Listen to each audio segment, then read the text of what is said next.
Hi guys, this is Emily Copelli, and for today's card I started by cutting a grassy border as well as a cloud border out of a piece of acetate.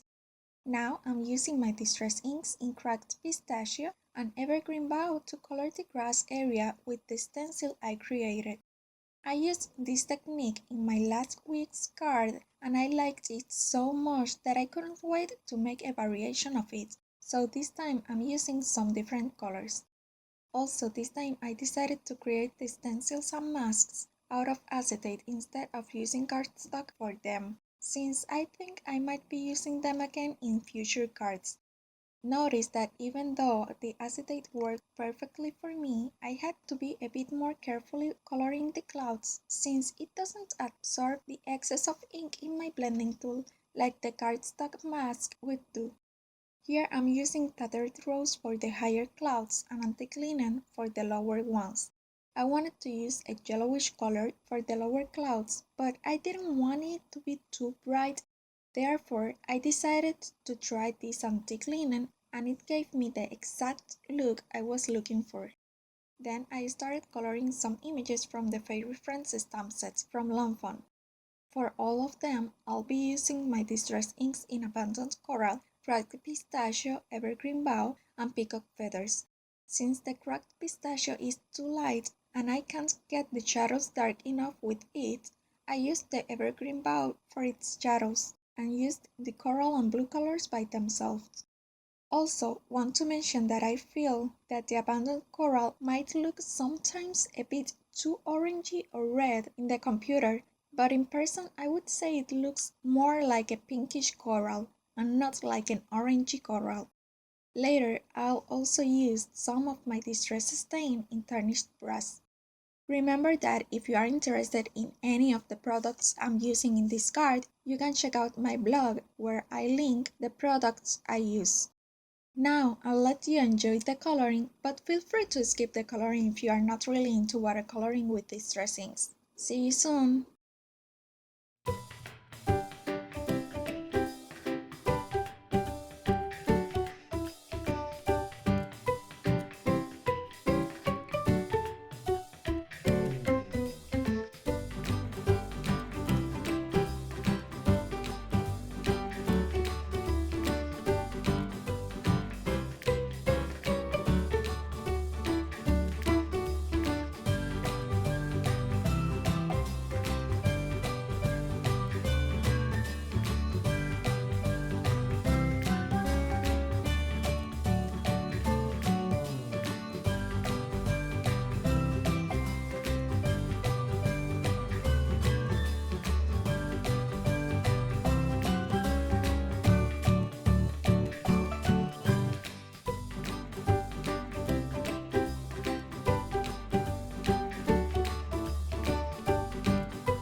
Once I finish all the coloring, I'll die cut another piece of cardstock using my scalloped rectangle from every L and will score it at 1/2 of an inch to stick it to the panel I created, where I'll also glue my images.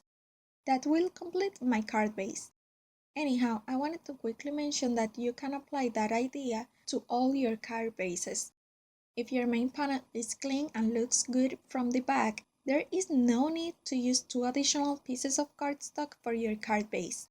You can complete your card base with only 1 additional panel.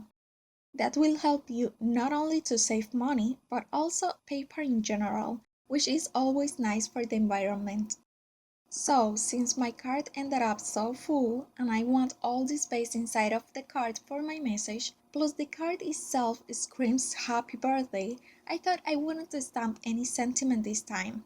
Anyhow, then I thought it would be interesting to stamp it on the envelope. So I decided to stamp it on the flap of my envelope. To match it with the colors in the card, I'm using my archival inks in Tea Rose and Viridian. Since I wanted to stamp Have a Magical Birthday, I also used the phrase in the GR5 stamp set, which has a very similar font to the phrases in the Fairy Friends stamp set. I finished it stamping some of the little stars to each side of the phrase, using my Encore ink pad in gold. Then I added some details using my gel pens from Sakura. I used the metallic one in gold, the glaze pen in clear, and the stardust in clear too. The metallic pens from Sakura are shimmery. They have fine glitter in the ink, giving a metallic look. The stardust pens are glittery. The glitter in them is a bit more chunky, giving a very sparkly effect. Finally, the glaze pens are glossy. They are great to add a glossy effect to small areas as well as add a bit of dimension. And here is the final card. I think it turned out really pretty and cute. I love this color combo, and it worked great with these adorable fairies. I also love how the sky turns out using the light corally and yellowish colors instead of the traditional blues. Anyhow, it totally depends on the kind of card you are making and the look you are looking for. Also, I think the phrase in the envelope was a nice change. I really hope you liked this video. Please give it a thumbs up if you did and subscribe to my channel if you're not subscribed yet. Here are 3 more birthday cards for you to watch. Thank you so much for watching and I'll see you next time. Bye!